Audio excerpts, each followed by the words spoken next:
There's a secret that people who've stopped suffering know, and they're not telling anyone. Not reducing their pain, not managing it. They ended it. They're not meditating more, not thinking positively, not reading another self-help book.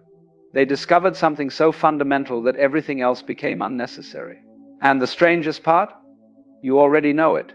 You've always known it. But the moment I say it, your mind will try to reject it, dismiss it, file it away as something you've heard before. Carl Jung spent his entire life trying to get humanity to understand one single insight. Just one.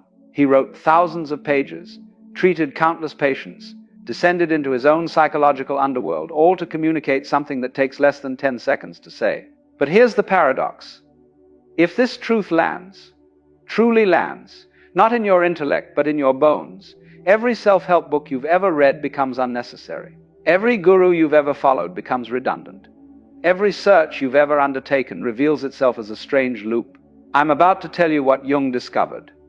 And if you really hear it, this might genuinely be the last video you ever need to watch. Here's the secret. You have never experienced reality. Not once. Not for a single moment of your entire life. What you call reality, the people you meet, the situations you encounter, the world you navigate, is not happening to you. It's happening through you. More accurately, it's being created by you. Jung called this the psychic reality, and he considered it more real than what we call the objective world. Think about this carefully. You've never touched raw reality. Everything you've ever experienced has been filtered, processed, and interpreted by your psyche before you became aware of it. Your unconscious mind, with its complexes, its shadows, its buried memories and repressed desires, sits between you and the world like an invisible film projector. You think you're watching life. You're actually watching a movie your unconscious is constantly creating. And here's where it gets uncomfortable. You're not just the audience. You're the director, the screenwriter, the casting agent. You chose the actors. You wrote the scenes. You determined the genre. But you forgot. Somewhere along the way, you forgot you were making the movie. You sat down in the theater of your own creation, looked up at the screen, and started believing it was happening to you.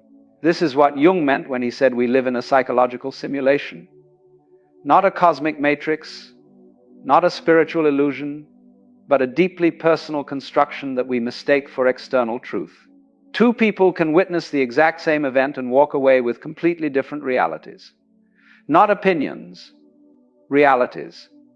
One sees betrayal where the other sees liberation. One experiences attack where the other experiences invitation. Same event, different films. Why? Because they're not seeing the event. They're seeing themselves, projected outward, reflected back. If you truly understand this, not as a clever idea, but as a visceral recognition, something shifts permanently. You stop fighting with the screen. You turn around and look at the projector, and that's when everything changes. Here's what Jung discovered. That explains why your life keeps repeating the same patterns, the same disappointments, the same inexplicable attractions and repulsions. The unconscious doesn't keep secrets. It can't. It has to express itself. But it can't speak directly, so it speaks through projection. It takes everything you've rejected, denied, or forgotten about yourself, and it throws it out into the world like a psychological ventriloquist. Then it makes those rejected parts appear to be other people, external situations, random events. This isn't mysticism. This isn't the law of attraction dressed in psychological language. This is precise mechanics. Jung identified 3 primary projections that shape almost every human experience. The first is the shadow. These are the parts of yourself you've deemed unacceptable. The anger you've buried, the selfishness you've hidden, the darkness you've denied. Where does it go? It goes onto other people. That person who irritates you for no rational reason, they're carrying your shadow. That public figure you despise with inexplicable intensity, they're wearing your rejected face. Jung said it plainly. Everything that irritates us about others can lead us to an understanding of ourselves. The second projection is what Jung called the anima and animus, the contrasexual element of the psyche.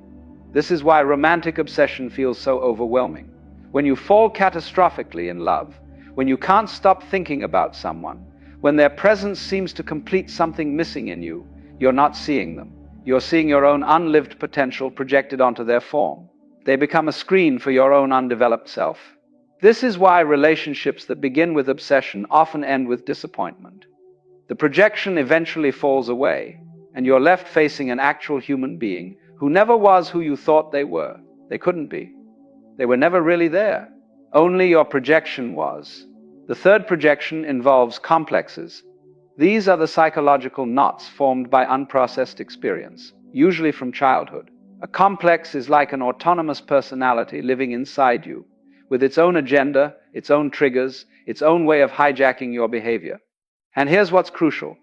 Complexes create situations. The abandonment complex creates scenarios of abandonment. The rejection complex manufactures rejection. The unworthiness complex constructs circumstances that prove unworthiness. Not metaphorically, literally. Jung documented case after case of patients whose external lives were precise mirrors of their internal complexes. Change the complex, and the external situation changed. Not through magic, through the mechanics of perception, behavior, and unconscious communication. One of Jung's patients came to him convinced that everyone in her life was trying to control her. Her husband, her colleagues, her friends. Even strangers seemed to carry an agenda of domination. She felt surrounded by puppet masters. Through analysis, Jung helped her see something she couldn't see alone. The controller wasn't outside, it was inside. She carried a massive, unacknowledged need for control that she had repressed completely. Because she couldn't own it, she projected it. Every person she encountered became a screen for her own denied power drive. Here's what happened when she finally integrated this shadow. When she admitted to herself that she wanted control and stopped pretending otherwise, the external controllers vanished. Not because they changed, because she stopped projecting onto them. She withdrew the film, and the characters disappeared from the screen. This is the insanity of how most people live. We stand in front of a mirror, see something we don't like, and try to reach into the glass to change the reflection. We fight with people who are only reflecting our shadows. We chase lovers who are only carrying our projections. We struggle against situations that we ourselves are unconsciously creating. Jung watched this tragedy unfold in patient after patient, and he realized something devastating. Most human conflict is people fighting with their own reflections. Wars are shadow projections at a collective scale. Political hatred is mass projection of the denied self. Relationship battles are two people attacking their own unconscious material while believing they're attacking each other. Once you see this, you can never unsee it, and you can never participate in the same way again. This brings us to the most liberating and most terrifying insight Jung ever articulated. Until you make the unconscious conscious, it will direct your life, and you will call it fate. Read that again. Let it land. What you call destiny, bad luck, karma, the universe testing you, it's not external. It's you, creating, unconsciously, then experiencing your creation as if it were happening to you. That relationship pattern you keep repeating, not bad luck in love. Your unconscious casting the same role with different actors until you get the message. That career obstacle that keeps appearing in different forms, not an unfair universe. Your psyche constructing the same lesson in different costumes. That feeling that something is fundamentally wrong, that happiness is always just out of reach, that you're missing something everyone else seems to have, not reality. Your unconscious preventing you from finding externally what can only be found internally. Jung worked with a woman who had been married 5 times. 5 different men, 5 different backgrounds, personalities, professions. And yet, somehow, all 5 marriages ended in the same way. The same dynamics, the same betrayal, the same abandonment. She came to Jung convinced she was cosmically unlucky in love. The universe had cursed her. Some external force was sabotaging her happiness. Jung showed her the truth. There were never 5 different men. There was one pattern, wearing 5 different masks. Her unconscious was directing the same film over and over, casting different actors in the same role, creating the same ending, because something in her needed to repeat this drama until it became conscious. When she finally saw the pattern, when she stopped blaming the 5 husbands and started examining the one constant herself, the pattern broke. Not because she forced it to, but because consciousness itself dissolved the unconscious program. This is what Jung meant by fate versus free will. You don't have free will if you're unconscious. You're a puppet of patterns you can't see. The unconscious directs, and you call it destiny because you can't see the director. But the moment you become conscious of the pattern, you're no longer subject to it. Consciousness itself is the liberating force, not effort, not willpower, not positive thinking, awareness. Here's what this means practically. Every problem you've ever had is the same problem, different disguises. Same root: depression, anxiety, addiction, relationship failure, career stagnation, existential emptiness. These aren't separate issues requiring separate solutions. They're all symptoms of one condition: unconscious material demanding integration. The unconscious is not your enemy. It's not a repository of darkness trying to destroy you. It's a messenger, constantly sending signals, trying to communicate what you need to see. But if you don't listen, it has to get louder. The whispers become shouts. The hints become crises. The nudges become breakdowns. What we call mental illness is often the psyche screaming because its whispers were ignored. What we call breakdown is often the unconscious demanding to be heard after years of being silenced. Jung himself went through this. Between 1913 and 1917, he experienced what he called his confrontation with the unconscious. It nearly destroyed him. Visions, voices, overwhelming emotions, the dissolution of everything he thought he knew. By any external measure, he was having a psychotic break. But Jung did something revolutionary. Instead of fighting it, instead of suppressing it, he turned toward it. He listened. He engaged. He let the unconscious speak. What emerged was not madness but wisdom. The chaos transformed into insight. The darkness revealed itself as guidance. The breakdown became breakthrough. Jung documented this in what became known as the Red Book, his most personal and profound work. And the core lesson was this: the unconscious is not the enemy. Your resistance to the unconscious is the enemy. When you stop fighting and start observing, when you stop suppressing and start listening, something alchemical happens. The problem that seemed solid begins to dissolve, not because you solved it, but because you saw through it. This is what Jung called the dissolution of complexes. A complex only has power when it's unconscious. The moment you see it clearly, the moment you can say, "There's my abandonment," complex activating, instead of "everyone abandons me," the complex loses its grip. It doesn't disappear immediately, but it's no longer possessing you. You're witnessing it, and witness is freedom. The same principle applies to projection. A projection only works when you don't know it's a projection. The moment you recognize that you're projecting your shadow onto someone, the projection weakens. You can still see the projection, but you're no longer fooled by it. You know you're looking at yourself. This is the alchemy of awareness. Consciousness itself is the philosopher's stone that transforms lead into gold. Not effort, not struggle, not years of therapy necessarily. Simple, direct, unflinching awareness. But here's what no one tells you. To access this awareness, you have to shift your identity. You have to stop being the one who suffers and become the one who observes. This is the deepest teaching Jung ever offered, and it's the one most people miss. You are not your thoughts. You are not your emotions. You are not your problems. You are not even your personality. You are the awareness in which all of these arise. Jung made a crucial distinction between the ego and the self. The ego is who you think you are. It's the character in the movie, the one experiencing all the drama, the one suffering and striving and seeking. The self is something larger. It's the consciousness that contains the ego, the screen on which the movie plays, the silent witness watching everything unfold.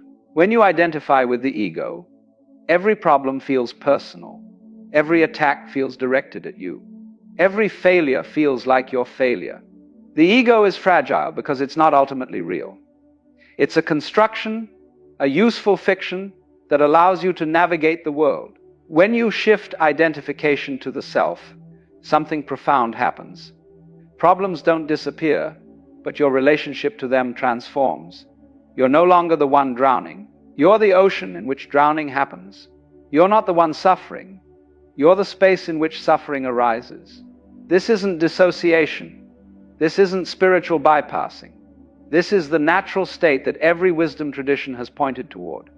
The witness, the observer, the awareness that cannot be disturbed because it has no form to be disturbed. Jung saw this in his patients who achieved what he called individuation. They didn't become superhuman. They didn't transcend their problems. They became able to hold their problems without being consumed by them. They could say, I notice anxiety arising, instead of, I am anxious. This subtle linguistic shift reflects a massive psychological transformation. You are not depressed. Depression is happening within the field of your awareness. You are not afraid. Fear is moving through the space that you are. You are not your trauma. Trauma is stored in a body and mind that you witness. When this lands, the compulsive search begins to end. This brings us to the final truth, the one that could make this the last video you need to watch. Every external search is misdirected. The guru you seek is inside.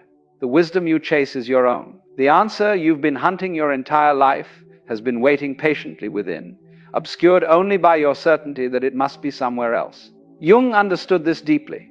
He called it the phenomenon of transference, but it applies far beyond the therapeutic relationship.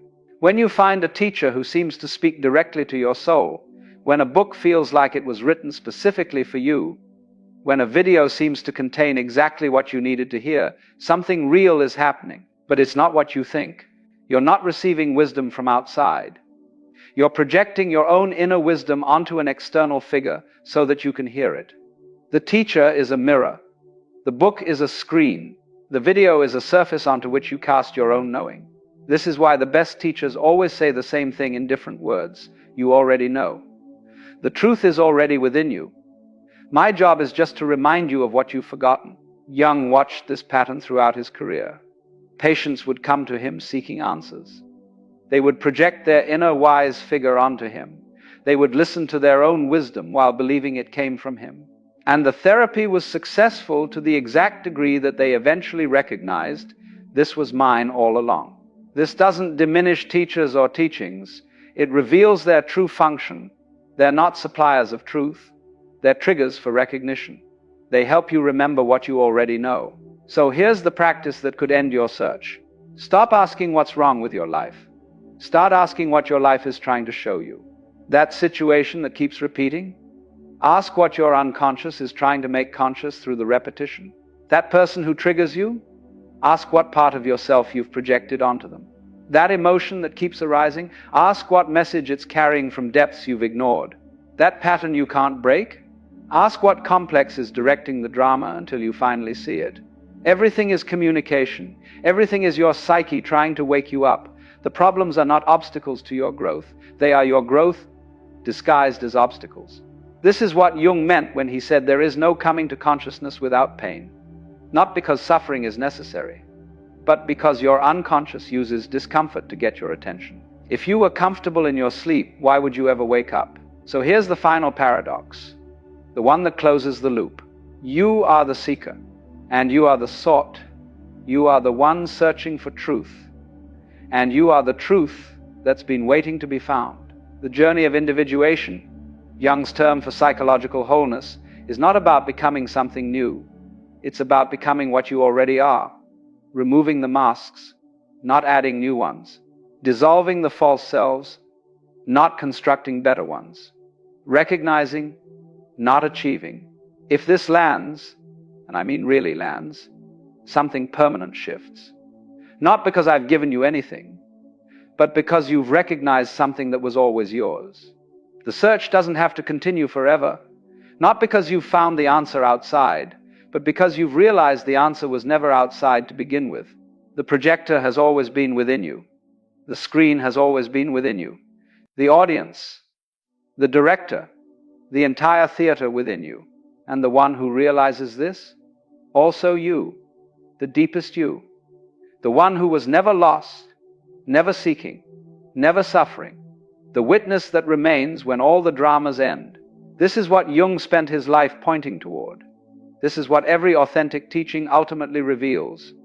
This is what your unconscious has been trying to tell you through every crisis, every pattern, every projection, every pain. You are not broken. You never were. You're just dreaming that you're broken.